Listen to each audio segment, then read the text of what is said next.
Olá, estudante! Sou o professor Marco Nunes, do Nerd Curso de Biologia. Nas aulas anteriores, estudamos as proteínas. Neste vídeo, trataremos sobre outros compostos orgânicos presentes nos seres vivos, os carboidratos. Os carboidratos são moléculas orgânicas, também conhecidas como glicídios, açúcares ou carbonos hidratados. A maioria dos carboidratos são constituídos por três elementos químicos: carbono, hidrogênio e oxigênio. Nos carboidratos mais simples, os monossacarídeos, para cada carbono há o equivalente a uma molécula de água. Por isso, são chamados de carbonos hidratados. A principal função dos carboidratos é servir de combustível para o metabolismo celular, fornecendo energia para o trabalho das células. Os monossacarídeos são os carboidratos mais simples, pois não precisam ser hidrolisados, ou seja, quebrados para serem absorvidos pelas células. Os monossacarídeos são classificados em função do número de carbonos em suas moléculas. Os com 3 carbonos são do tipo triose, os com 4, tetrose, os com 5, pentose, os com 6, hexose e os com 7 carbonos como heptose.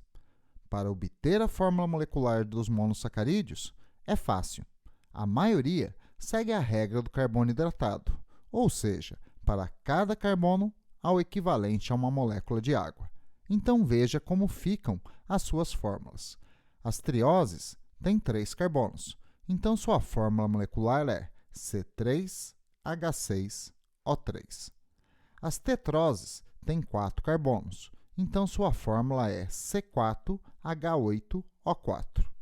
Pegou a manha? Pause o vídeo e determine a fórmula molecular das pentoses, hexoses e heptoses. Confira aí se você acertou. Os monossacarídeos mais importantes para os seres vivos são as hexoses e as pentoses. Antes de bater aquele desespero, não precisa copiar esta imagem, só preste atenção. As hexoses mais importantes são a glicose, a frutose e a galactose. Todas possuem a mesma fórmula molecular, C6H12O6, mas, como você pode perceber, possuem estruturas moleculares diferentes, sendo então consideradas moléculas isômeras. Essas hexoses possuem função energética, especialmente a glicose, que é o principal combustível da respiração celular, um processo que dá energia para o trabalho da célula. As pentoses mais importantes são a desoxirribose e a ribose. Elas são monossacarídeos estruturais, fazendo parte dos nucleotídeos dos ácidos nucleicos. A desoxirribose é a pentose dos nucleotídeos do DNA. Por isso, ele é chamado de ácido desoxirribonucleico. A ribose é a pentose dos nucleotídeos do RNA. Por isto, ele é denominado ácido ribonucleico. Olha aí na imagem. Embora a desoxirribose e a ribose sejam ambas pentoses, elas não possuem fórmulas moleculares iguais. A desoxirribose não segue a regra do carbono hidratado, pois possui um oxigênio a menos. Isto está indicado no próprio nome, desoxirribose, ou seja, uma ribose que perdeu um oxigênio. Para facilitar suas anotações, olha aí uma versão simplificada, mas simpática. Dê um pause no vídeo se quiser anotar. Eu espero. Os monossacarídeos podem se ligar entre si, formando carboidratos maiores. A ligação que une monossacarídeos é chamada ligação glicosídica. É uma ligação covalente, portanto, bem estável. A ligação de monossacarídeos ocorre por reação de síntese por desidratação, pois resulta na formação de moléculas de água. Um carboidrato formado pela união de 2 a 10 monossacarídeos é classificado como um oligosacarídeo. Os oligosacarídeos com 2 monossacarídeos ligados são considerados disacarídeos, os com 3, trissacarídeos, e assim por diante. A maltose, a sacarose e a lactose são exemplos de disacarídeos.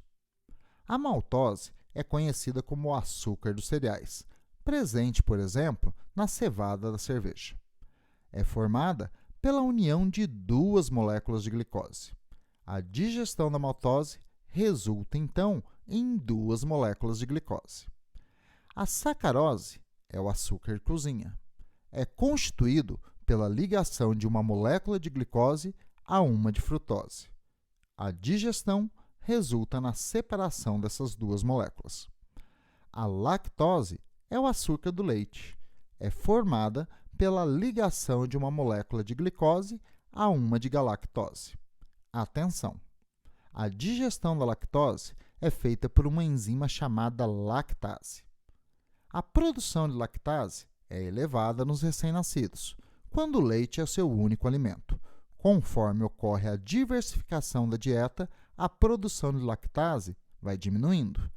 Em algumas pessoas, a diminuição pode inviabilizar o consumo de leite e derivados, pois a lactose deixa de ser digerida, perturbando o funcionamento do sistema digestório, causando diarreias e produção excessiva de gases. Então, os intolerantes à lactose não podem consumir o leite e seus derivados. Mas há uma opção: consumir leite e derivados lacto-free, ou seja, sem lactose. Esse tipo de alimento é obtido com o uso da enzima lactase na indústria ou pela digestão feita por bactérias. Oligosacarídeos são encontrados nas membranas celulares das células animais, associados às proteínas da membrana, formando glicoproteínas, e aos fosfolipídios, formando glicolipídios. As glicoproteínas e os glicolipídios formam o glicocálix da membrana das células animais. O glicocálix é responsável pelo reconhecimento celular. Em transfusões sanguíneas e no transplante de órgãos, é o glicocálix que determina a compatibilidade ou a rejeição. O glicocálix age como cimento celular, contribuindo para a adesão das células de um tecido, e ainda pode agir como um lubrificante celular. Vou deixar bem claro para você não esquecer: o glicocálix é exclusivo das células animais. Alguns carboidratos são formados pela ligação de mais de 10 monossacarídeos. Eles são chamados de polissacarídeos. São exemplos: o amido, o glicogênio e a celulose. O amido é um polissacarídeo de reserva vegetal.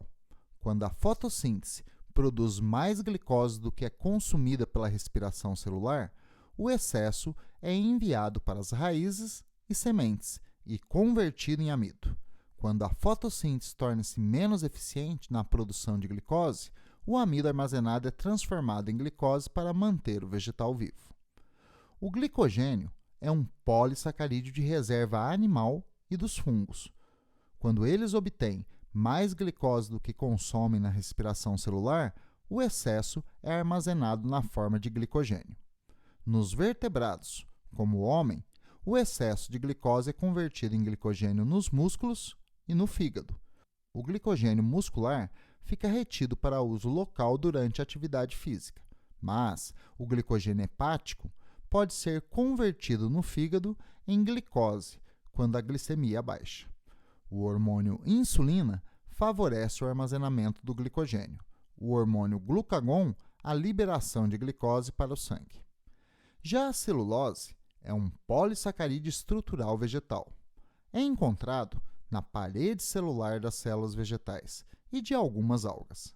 A celulose é formada por milhares de moléculas de glicose, mas não podem ser aproveitadas pelos animais como fonte de energia, pois os animais não conseguem fazer sua digestão, já que não produzem a enzima celulase. Alguns animais conseguem obter energia a partir da glicose da celulose, graças ao mutualismo com micro-organismos. É o que acontece com os mamíferos ruminantes, como os bois. Eles podem se nutrir basicamente de capim rico em celulose, que é digerida por bactérias e protozoários do seu estômago. Outro exemplo é visto nos cupins, que se alimentam basicamente de madeira, outro alimento rico em celulose. No intestino dos cupins, há protozoários que produzem a celulase. No ser humano, a glicose não tem valor nutricional, mas mesmo assim é importante o seu consumo, já que as fibras de celulose agem como uma vassoura, facilitando a condução e eliminação das fezes, além de dar saciedade, contribuindo para o controle da obesidade, e ainda dificulta a absorção intestinal do colesterol, favorecendo a queda dos níveis de LDL no sangue, ou seja, do colesterol ruim. Outro polissacarídeo com função estrutural é a quitina. Ela é encontrada no exoesqueleto dos artrópodes, aquela casca dos insetos e camarões, e na parede celular das células dos fungos. Bom, estamos quase chegando ao fim da aula. Você percebeu que falar dos carboidratos é falar de comida e fornecimento de energia celular, principalmente de glicose. Embora a glicose seja essencial à vida, em excesso ela pode prejudicar a saúde. Picos de glicemia sobrecarregam o pâncreas, exigindo uma elevada produção do hormônio insulina. Esta condição pode contribuir para o ganho de peso e causar resistência à ação da insulina. Ocorre assim: a insulina é cada vez mais produzida, mas não funciona bem, e a glicemia permanece elevada. Isto pode levar ao estabelecimento de diabetes do tipo 2. Então, é preciso se alimentar com consciência, levando em conta o índice glicêmico dos alimentos. Mas, o que é índice glicêmico? É a velocidade com que um alimento com carboidratos aumenta a glicemia no sangue. Os alimentos podem ter alto, médio e baixo índice glicêmico. Os de alto índice glicêmico são ricos em carboidratos de digestão e absorção rápida. São alimentos abundantes em amido e pobres em fibras e lipídios, como o arroz branco, a batata, os pães, o macarrão e sucos de frutas. Os de baixo índice glicêmico possuem carboidratos de digestão e absorção lenta. São alimentos com quantidade reduzida de amido e ricos em fibras vegetais, como alguns cereais e verduras. Entre os alimentos de alto e baixo índice glicêmico, há os de médio, como frutas, beterraba e abóbora. Apesar de serem digeridos e absorvidos mais lentamente, ainda impactam rapidamente a glicemia, sobrecarregando o pâncreas, contribuindo para a obesidade e o estabelecimento da diabetes do tipo 2. Portanto, devem ser consumidos com moderação. Em falar em consumo moderado, bebidas alcoólicas como a cerveja possuem alto índice glicêmico, então beba com moderação. Bom, é isto aí. A aula concluída. No próximo encontro, continuaremos com a bioquímica e o assunto será os lipídios. Até mais! Tchau!